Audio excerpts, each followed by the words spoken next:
tarde, senhoras e senhores. Eu sou o William, esse aqui é o Fabiano. Nós vamos apresentar a palestra Falando com a Máquina, Desenvolvimento de Assistentes Pessoais Virtuais. A agenda da nossa apresentação é essa aí. Primeiro a gente vai mostrar para vocês o que são assistentes virtuais. Depois a gente vai passar um pouquinho por cima sobre inteligência artificial. Depois a gente vai mostrar para vocês os componentes necessários para a construção de um assistente. Depois a gente vai fazer uma breve demonstração de um assistente virtual que nós preparamos aqui para vocês, que faz consultas à base, a grade do Campus Party, né?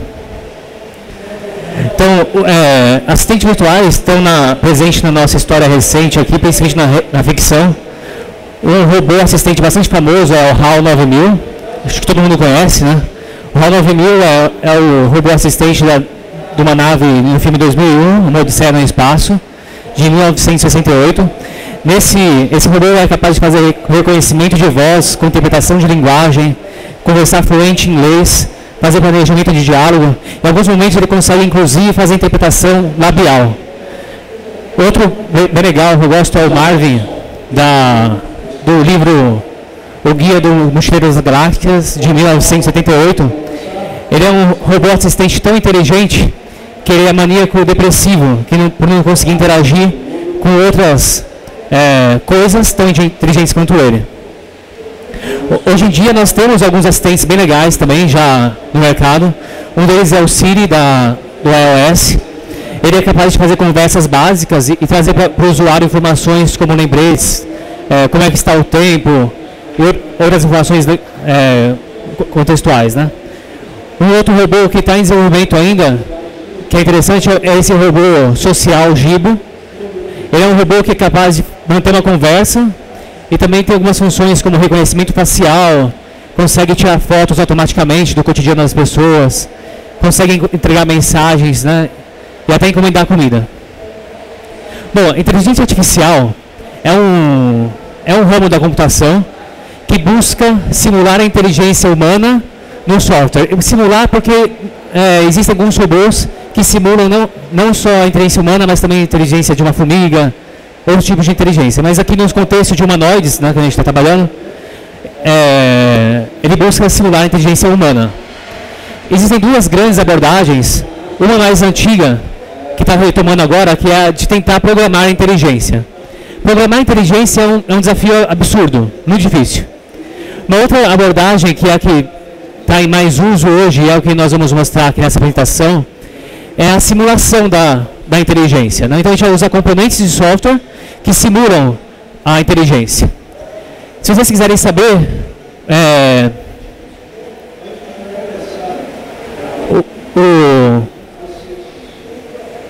sobre essa abordagem aí de programar a inteligência, hoje nós temos a Deep Learning, que é uma tecnologia que pode empregar, por exemplo, esses processadores que moderam o cérebro humano. Então, esse processador simula as sinapses do cérebro. E com esse tipo de processador, eu imagino que seja possível construir robôs tão inteligentes quanto os vilões do Exterminador do Futuro.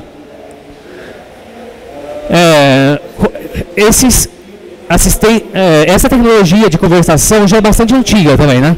Um dos primeiros chatbots famosos é o Elisa. Alguém já ouviu falar do Elisa? O Elisa é um chatbot desenvolvido em 1966 por Joseph Weizenbaum. Ele foi o primeiro computador a enganar algumas pessoas, né, se passando por uma máquina. Existe um famoso teste de Turing. Esse robô não passou no teste de Turing, essa máquina, mas naquela época conseguia até enganar algumas pessoas. Bom, agora eu vou falar sobre os componentes da criação de um assistente virtual. No primeiro nós temos que ter uma interface e uma máquina humanizada. Depois aqui o resto a gente vai ver durante a palestra, né? O que seria uma interface ou uma máquina humanizada? Quando eu vou falar com vocês, eu uso a linguagem falada, a linguagem humana. Então, o ideal é que um assistente efetivo também use essa linguagem. Então, a gente tem que poder falar com ele usando a linguagem humana. Então tanto a parte de fala e o computador entender, quanto o computador conseguir gerar texto e transformar isso em ondas sonoras e a gente conseguir entender. Então, esse processo é bastante complexo, não vou entrar em detalhes dessa parte, mas em suma ele vai capturar as ondas sonoras identificar ali, usando uma técnica de processamento de sinais, identificar fonemas, nesses fonemas identificar palavras, com as palavras identificar um contexto e transcrever essa fala em um texto. E o caminho inverso é pegar identificar o contexto daquele texto, identificar as palavras que estão sendo faladas, identificar os fonemas e transformar isso em ondas sonoras. Algumas ferramentas que se vocês forem construir um assistente, algumas ferramentas presentes por aí, tem o desenvolvido pela Universidade Federal do Pará, no laboratório de processamento de sinais. O outro legal é o Dragon, da Nuance, é um software proprietário. O lá da Universidade Federal do Pará é um software livre. E hoje em dia nós também temos a Web Speech API Specification. Alguns browsers já estão vindo com reconhecimento de voz e também com TTS, né? Text to Speech. Aqui na minha demonstração a gente usou essa tecnologia. Então a demonstração vai funcionar mais em alguns browsers, não em todos, porque essa implementação ainda não está presente em todos os browsers. O outro componente, dado que a gente conseguiu transcrever um áudio em texto, a gente precisa começar a interpretação desse texto. Então, o texto em linguagem natural é processado por um parser de linguagem natural, e nele a gente consegue identificar componentes como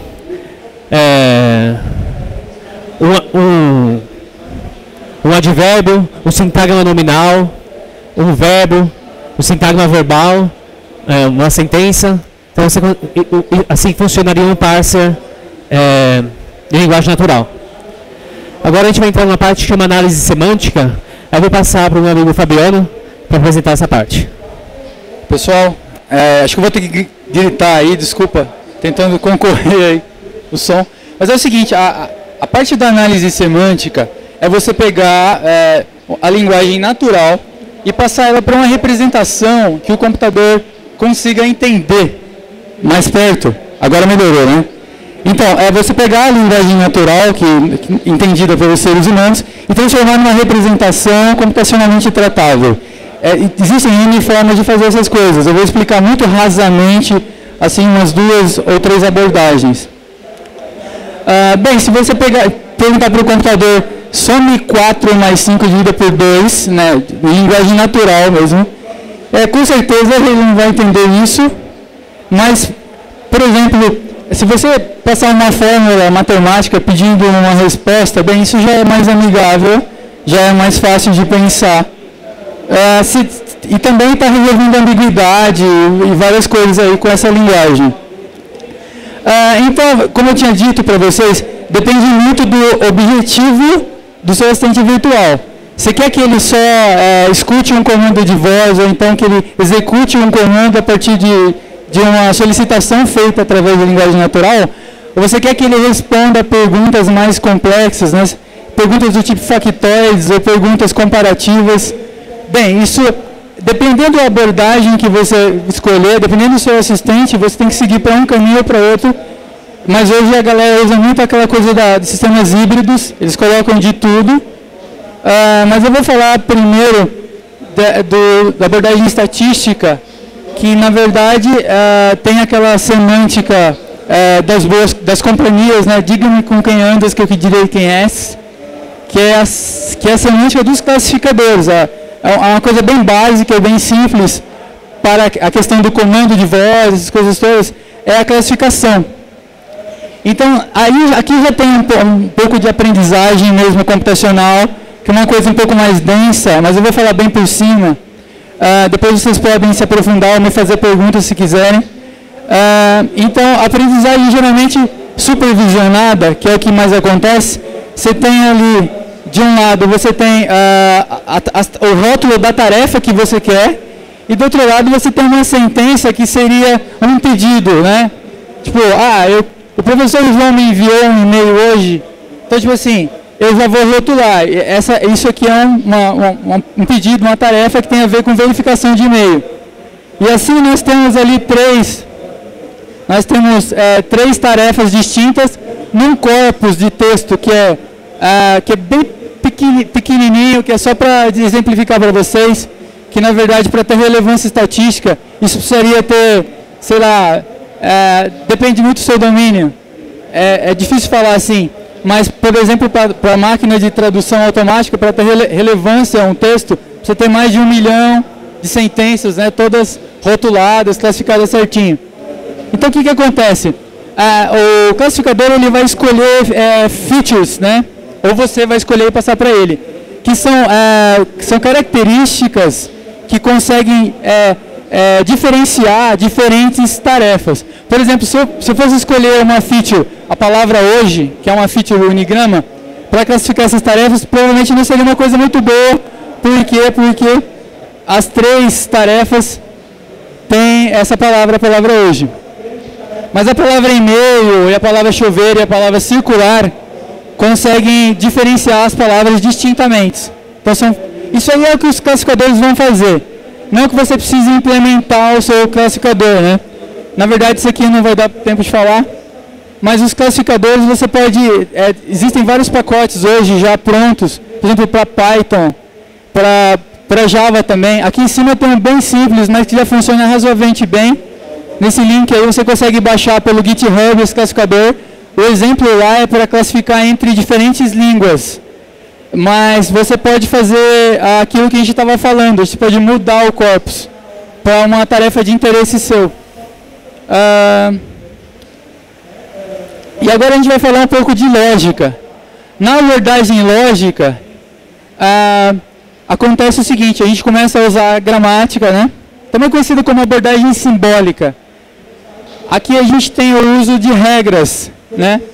E aqui eu dou um exemplo muito simples. Essa arquitetura, esse modelo, a gente utiliza no nosso demo. E é o seguinte, nós usamos como representação do conhecimento, como representação da informação, um banco de dados, por assim dizer, que são as ontologias.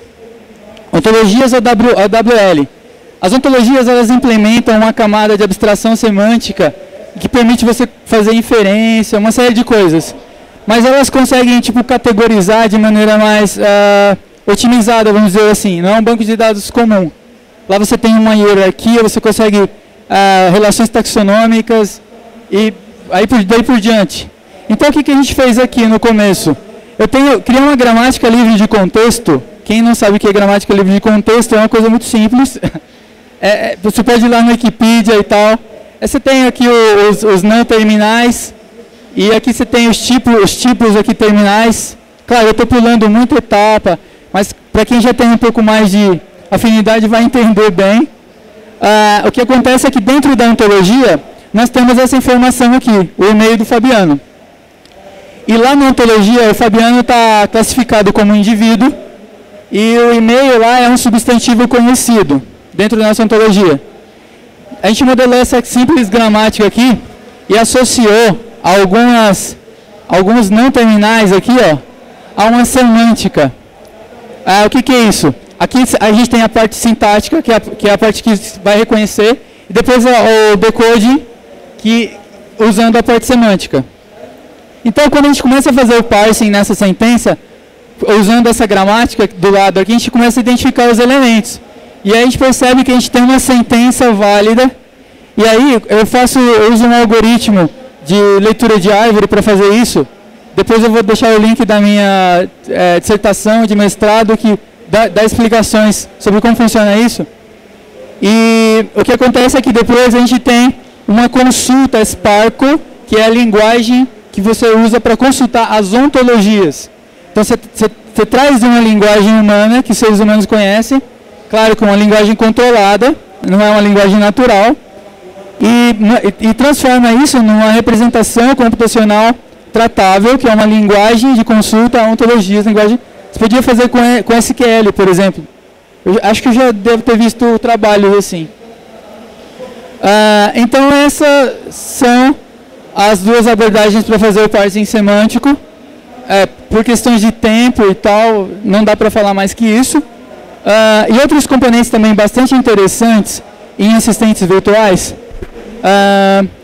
Um deles é a memória. Por exemplo, você não está conseguindo escutar isso? Poxa vida, é uma pena, é uma pena. Alguém consegue aumentar o volume aqui um pouco? Então é o seguinte, a memória é interessante porque você começa a contextualizar, tipo, você não precisa ficar refazendo a pergunta toda. Você pode fazer perguntas amarradas a um contexto anterior. Por exemplo, quando você pergunta quais voos partem de São Paulo hoje, aí te manda aquele monte de resultado e você quer filtrar. Quais são a partir das 13 horas? Então ele já sabe que eu estou falando dos voos de São Paulo, ele só acrescenta essa informação. E eu podia mostrar algumas coisas sobre isso, mas, mais uma vez, não tenho tempo, não tivemos tempo para isso. E outra coisa interessante é a inferência. A ontologia pode ajudar você a fazer essas inferências. Mas uma inferência interessante é, por exemplo, vamos supor que na sua base de dados você tenha que as cidades são associadas aos estados e não ao país. Mas aí você tem que os estados são associados aos países. Você usa uma regra de inferência chamada transitividade e quando você fizer a consulta quais são as cidades do Brasil, essa informação está implícita lá e você vai conseguir recuperar, você vai ter um maior número de informações, evitar a perda, sei lá, de informação que está implícita, que às vezes é evidente, adicionando essas regras de inferência. E também você consegue validar um domínio. Por exemplo, se você tem lá que a galinha é uma ave e que as aves não têm dentes, quando alguém fizer a pergunta quantos dentes tem uma galinha, você vai invalidar, isso está inconsistente. Essa pergunta não tem, é inválida. Então você consegue deixar mais inteligente assim os seus assistentes, diga-se de passagem. E o último componente, não menos importante, é que geralmente para uma estrutura muito grande, de um assistente virtual, de um chatbot ou qualquer coisa assim, você precisa ter a gente usa muito máquina de estados, né? Desse estado aqui, com essa pergunta, foi para aquele outro lá e tal. Então você precisa de uma estrutura de dados que gerencie, que organize todas essas coisas aí. Agora eu vou passar para o William novamente, que ele vai mostrar um pouquinho do demo que a gente fez em 2 semanas. Então, por favor. Bom, acho que vai sobrar um pouco de tempo depois, a gente pode depois voltar e detalhar algum assunto que vocês ficarem com dúvidas, tá? Tem dúvidas no final, certo? Então vocês podem perguntar e ver algum detalhe que a gente passou muito rápido. Bom, nós preparamos uma demonstração para mostrar assim, um pouco na prática como é que funcionaria essa tecnologia toda. Então, nessa ferramenta de consulta grade de palestras do Campus Party, a gente consegue fazer perguntas do tipo: quais das palestras são relacionadas a games? Qual é a próxima palestra sobre desenvolvimento? Né, esse tipo de coisa. Então, primeira coisa, quando você vai desenvolver um sistema de um assistente virtual, você tem que escolher os dados que você vai colocar nele, né? Então, por exemplo, se o seu assistente virtual vai conseguir tratar dados sobre o clima, sobre o tempo, você vai ter que procurar uma API que vai te dar essa informação. Então, você vai poder fazer consultas. Vai chover em São Paulo hoje? E você tem que ter uma API para buscar. No caso da grade da Campus Party, eles disponibilizam lá no site esse JSON, né? Que tem... Isso aqui. O JSON, ele tem algumas informações bem estruturadas. Por exemplo, aqui nós temos o título da palestra, uma descrição dela, temos a data, o palco. No entanto, algumas coisas não são bem estruturadas. Por exemplo, aqui os palestrantes está em texto corrido. Então, William Collin, tracinho, formou-se em engenharia da computação. Aqui essa parte toda está em um bloco de texto. Então, quando vocês vão pegar um dado para colocar no seu assistente, às vezes vocês vão ter que fazer um pré-processamento dele também. Então eu queria mostrar para vocês aqui esse pré-processamento que vocês podem usar. Aqui ficou um pouco apagado, mas é OpenNLP, Open de aberto, NLP de Natural Language Processing, que tem uma ferramenta lá dentro que faz extração de entidades. Então aqui você consegue, dado como entrada, um texto, identificar, por exemplo, que se o Mar Jeremia é um palestrante, o objetivo dele é divulgar ciência no Brasil. Outro palestrante é Estrela Steinwich, né, era formado em Química na Universidade UFPR. Então aqui eu criei na verdade isso aqui é um negócio que você treina também. Eu peguei umas 30 30 informações de palestrante, fui lá na mão, fiz essa análise, depois joguei no OpenNLP, ele voltou essas informações aqui. Então, com esses dados, a gente usa uma biblioteca que chama OWL API, que popula uma ontologia, e a gente gera uma ontologia e nós estamos prontos para fazer consultas. Bom, eu vou mostrar aqui como é que funciona.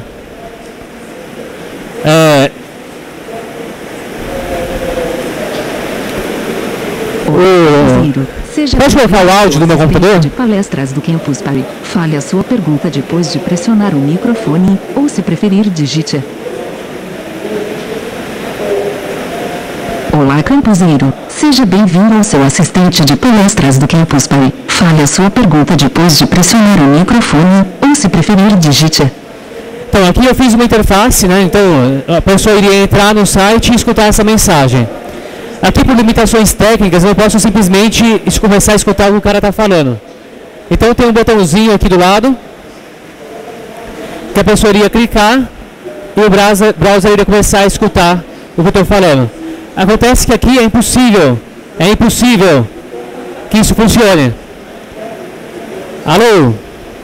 Não dá, por causa desse ruído todo. Então, uma deficiência que nós temos é que essa tecnologia de transcrição de voz, ela tem problemas com ruído, né? Então, num ambiente muito ruidoso, como esse aqui, não vai funcionar. Então, a gente pode vir aqui e escrever a nossa pergunta. Então, quais são as palestras relacionadas à rede? Eu vou lá e envio a pergunta. Obrigada por aguardar. Eu encontrei 38 palestras no grid que se enquadram na sua pergunta. Veja abaixo. Ele vai lá e mostra para mim uma... Oi? Ele vai lá e fez a consulta da ontologia e retorna as palestras. Aqui é muito legal mostrar para vocês essa parte aqui. Então a minha pergunta foi: quais são as palestras relacionadas à rede? Aquela parte toda que ele falou antes, que ele é interpretador semântico, transformou essa pergunta nisso aqui. Selecione elementos do tipo A, que são palestras, cujo tipo é palestra sobre redes. Então, uma parte do assistente virtual tem que fazer essa tradução. Depois é simplesmente uma busca em banco de dados, ou busca em ontologia, certo? Aqui eu poderia ter traduzido isso aqui para uma SQL também. Qualquer SQL iria fazer uma busca no banco de dados. O sistema tem que suportar outro tipo de busca. Como eu estou trabalhando com uma ontologia, depois talvez seja até interessante mostrar a ontologia no Proteger, né? Se der, está aqui aberto. Depois. Como a gente está fazendo a busca numa ontologia, a gente consegue fazer inferência e também buscar em outras partes do assunto. Eu vou fazer uma outra consulta. Vou perguntar qual local vai acontecer a palestra do William. Na hora que eu faço essa pergunta,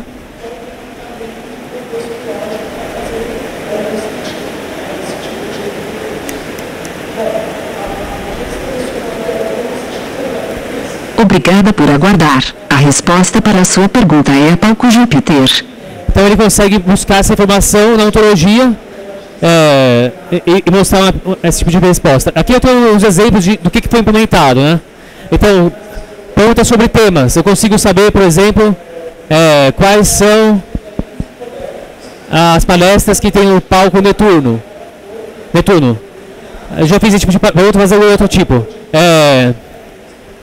Qual é a quantidade de palcos deste ano?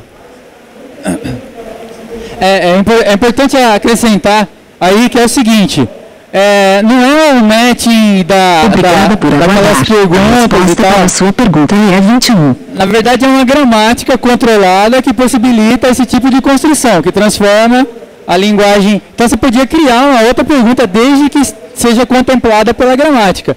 E as informações também você poderiam buscar outras desde que essas informações estejam lá na ontologia. Então ele não é um sistema limitado ao matching de termos. É uma arquitetura que você pode expandir tanto para um lado quanto para outro. Mas é muito complexo isso. Na verdade, como nós tivemos só 2 semanas para aplicar isso aqui, a gente não teve muita... Acontece o seguinte, se eu pedir para vocês fazerem perguntas, você vai fazer a pergunta totalmente diferente do que eu fizer. Esse é o grande problema. Então eu precisava, por exemplo, vocês todos fizessem perguntas, eu ia coletar essas perguntas num corpus e fazer a minha gramática e entender todas elas. Eu acredito que essa é uma grande vantagem, por exemplo, de um sistema como o Siri, da Apple. Ela deve estar coletando um monte de perguntas há anos. Por isso ele é tão eficiente, ele consegue já reconhecer tudo quanto é possibilidade de pergunta sobre os tópicos que ele aborda, né? Aqui nesse exemplo, qual é a quantidade de palcos deste ano? Aqui novamente, né, a query ficou, tem novamente um select, né, porque é uma pergunta do tipo qual. Aí ele está pedindo para selecionar os palcos. Então ele quer pegar entidades do tipo palco e fazer uma contagem deles, né? Então é assim que funciona. Vamos ver algum outro exemplo mais legal?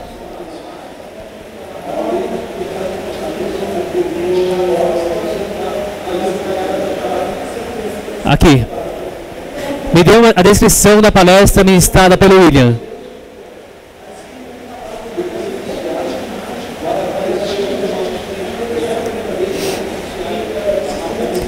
Na verdade, isso aqui é bem rápido. A resposta para a sua pergunta: assistentes virtuais vem despertando crescente atenção desde a popularização de ferramentas como Siri, da Apple. O fato é que este tipo de aplicação é potencialmente útil para o mercado em geral. Nesta palestra... Bom, essa é a ideia da demonstração, né? Oi? Ah, tá. O SparkQuery gerado, né? Então aqui vocês podem ver que a pergunta foi: me dê a descrição. Eu podia ter perguntado bem qual é a descrição. Então a nossa gramática consegue também entender que me dê a descrição. Me dê é a mesma coisa que qual. Isso está implementado lá. Eu posso entrar? Pode. É o seguinte, aí você vê que ele gera 2 triplas, né? A primeira lá ele está buscando a palestra do William, que está relacionada com o William, e a segunda ele está buscando a descrição da palestra. É que, para quem conhece um pouco a SparkQuery, funciona exatamente como tripla mesmo. Você tem 2 elementos e você está tentando encontrar o terceiro, né? Sujeito, predicado e objeto. Então, às vezes, eu procuro o A primeiro, que é a palestra, depois do A eu procuro o B, que é a descrição. E a gramática permite que você faça uma consulta bem grande e você gere quantas triplas forem necessárias. Mas aí, para o nosso caso, para o nosso domínio, não tem necessidade disso. Então, eu gostaria de falar um pouco sobre as limitações do que nós fizemos, né? Então, isso aqui a gente tem uma limitação do domínio. Quando a gente começou a planejar essa demonstração, a gente pensou, vamos fazer ele funcionar para perguntas do tipo: vai chover no dia da palestra do William? Vai ter trânsito? Está com trânsito em São Paulo? Esse tipo de pergunta. Então, a gente não pode fazer porque o domínio era muito abrangente e a gente fixou nisso. Então, quando vocês forem desenvolver um sistema desses, o que vocês poderiam fazer tentar colocar mais domínios. Como vocês podem fazer? A pergunta está relacionada com o trânsito, aí vocês levam para uma ontologia diferente, que é uma ontologia de trânsito. Está relacionada com o tempo, leva para outra ontologia, consegue fazer consulta sobre tempo, né? Outra coisa que a gente não conseguiu implementar muito abrangente é a gramática. Como eu estava falando antes, seria muito interessante ter uma lista enorme de tipos de pergunta para a gente implementar todas elas na gramática. Né? Quais são todas as formas possíveis assim, em português de perguntar qual é? Tá? Por favor, me diga. Por favor, liste. Esse tipo de coisa. Né? Então, são todos sinônimos para a gente. Né? Para a gente humano é muito fácil, mas a máquina tem que estar lá escrita. Na gramática. Outra coisa é a questão dos sinônimos. Então, eu deixei aqui em aberto, eu divulguei na minha página no Facebook para as pessoas irem testar, eu fiquei olhando o que as pessoas estavam testando. Então, teve gente que pediu, a gente inventou, qual é a próxima palestra sobre desenvolvimento? Tem essa funcionalidade aí. Essa outra pessoa perguntou, qual é a próxima palestra na grade sobre desenvolvimento? Então, a gente não tinha implementado essa questão da grade. Como é que isso é feito? Isso é feito aumentando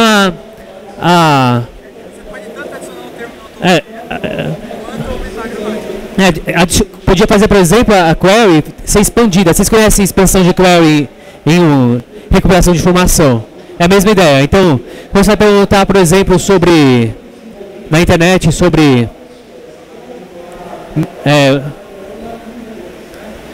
vamos lá. Sobre... Cachorro. Você pode expandir essa query para... Cachorro, cachorras, cachorros, cachorras... dog. Então, você vai expandir a query para conseguir achar todos os textos relacionados àquele assunto. Esse exemplo não foi muito bom, mas é essa a ideia, basicamente. Então, quando você pergunta sobre palestra, você pode também perguntar um sinônimo de palestra. Um sinônimo de palestra. Seminário, apresentação. Então, a gente teria que fazer uma expansão dessa forma. Vamos lá. Então, essa aqui era a apresentação. Muito obrigado pela atenção de vocês. A gente sobrou um pouco de tempo, né? Sobrou tempo? Se sobrou tempo, a gente pode abrir para perguntas, mostrar algum detalhe a mais do que ficou faltando, esclarecer algum ponto. Tá? A demonstração que eu mostrei para vocês, ela vai ficar aberta aí por uns dias. Ela está nesse endereço aqui, ó, cpbr8.cogru.org. Tá? Então, obrigado pela atenção de todo mundo aí. Beleza?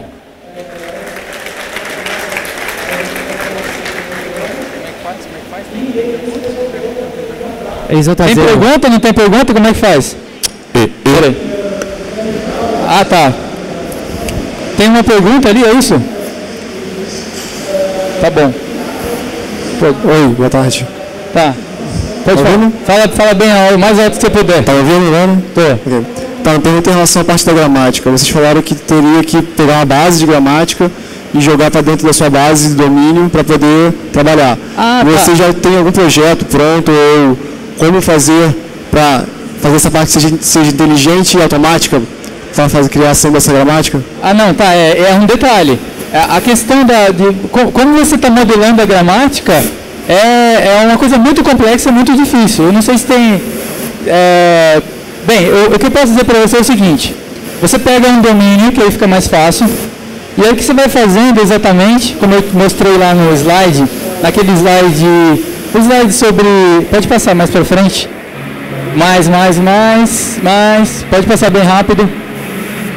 Aquele slide lá... Isso. Entra aí, pode ser... Isso, exatamente. Passa para frente aí. O que você vai fazendo é que você vai associando termos a uma semântica que a máquina possa entender. Isso é muito complexo, porque às vezes você não pode ter conflito, entendeu? É um trabalho de modelagem muito complexo. Isso que você está falando é um desejo meu, que é expandir a gramática. Agora, acho que possivelmente no meio do semestre que vem, eu vou me dedicar a isso, a expandir essa gramática para tentar responder o maior número de perguntas sem causar nenhum conflito e conseguindo extrair essa representação semântica de maneira correta. Obrigado pela pergunta. Cara, vai chegar aí. Acho que está ali. Oi. Então, relacionado com a pergunta dele, pelo que eu entendi, o treinamento que você faz é sempre na mão, né? Você diz no código como ele deve interpretar cada sentença. Você meio que define você mesmo, não é o computador que está decidindo como que ele vai interpretar a gramática. Exatamente. Não existe um meio estatístico de você pegar textos para treinar de algum modo o seu programa, para ele saber ele mesmo? Eu não tinha explicado uma coisa, mas volta naqueles slides que eu pulei. Volta isso no primeiro. Que eu pulei. Isso, aí. Deixa aí. Eu vou te dar um exemplo aqui. A gente tem 3 perguntas, certo? A gente tem 3 perguntas.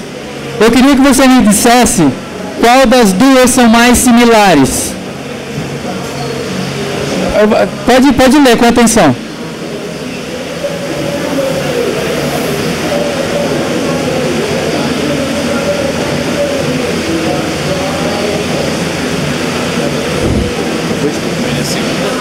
O que você acha? Fala no microfone. Pode ser seu microfone. A primeira e a terceira é essa? Essa que você acha similar? A primeira e a terceira?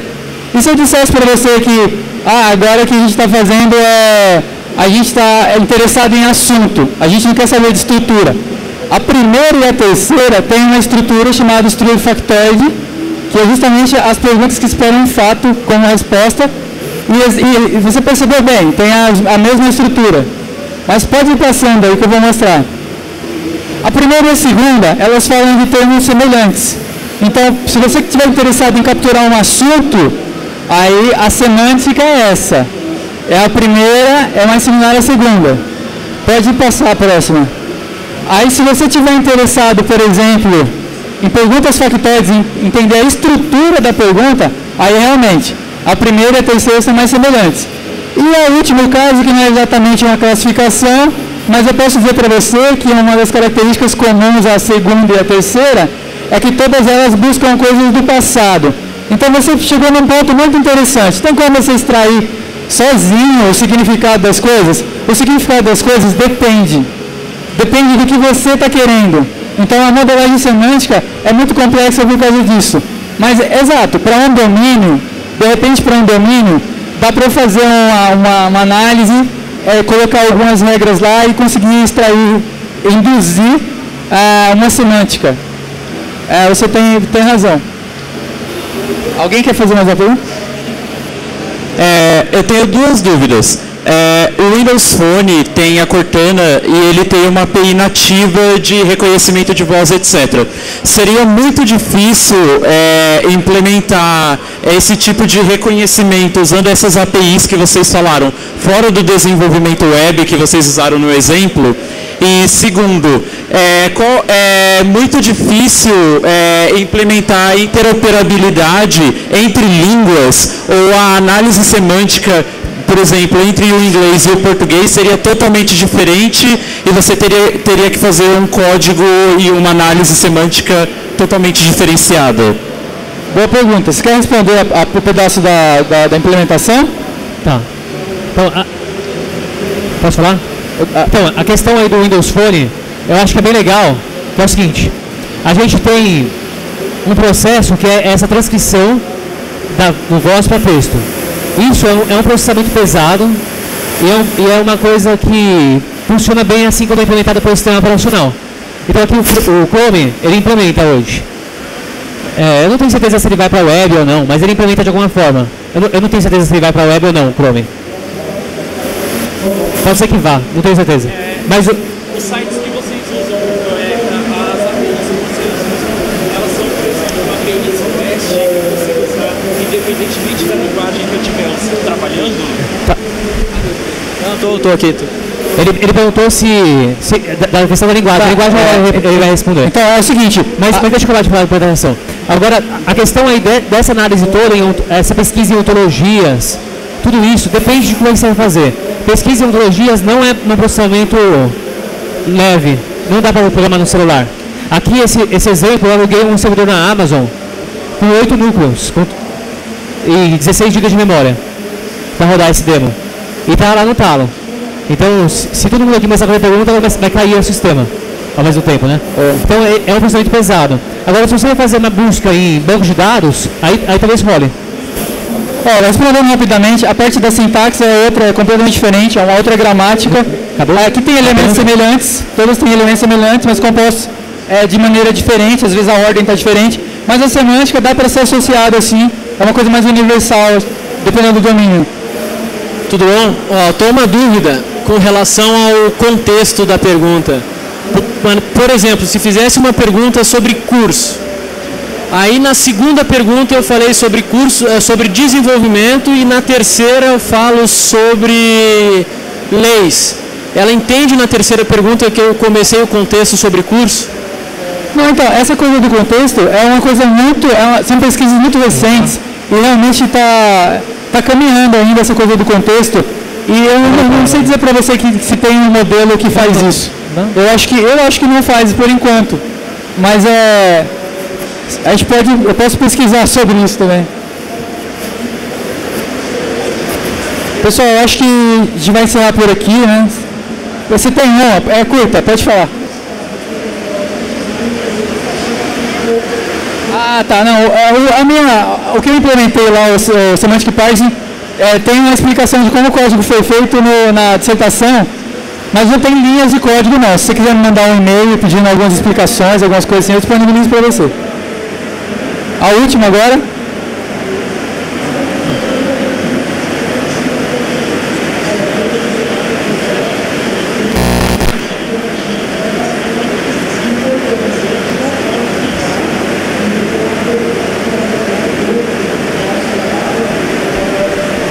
Bem, não, aí a gente está trabalhando com... Não, a gente está trabalhando com uma camada bem mais abstrata, e aí o que a gente faz é o que ele falou, a gente envia o comando para o computador, se for para procurar, por exemplo, a questão do tempo, né? Vai chover hoje em São Paulo, então ele vai lá no serviço web que faz isso, sei lá, clima tempo, exatamente, eu transformo na representação que ele consegue entender. Não, eu não chego a esse nível que você está falando, entendeu? Eu não preciso, né, na verdade. Vai lá, William.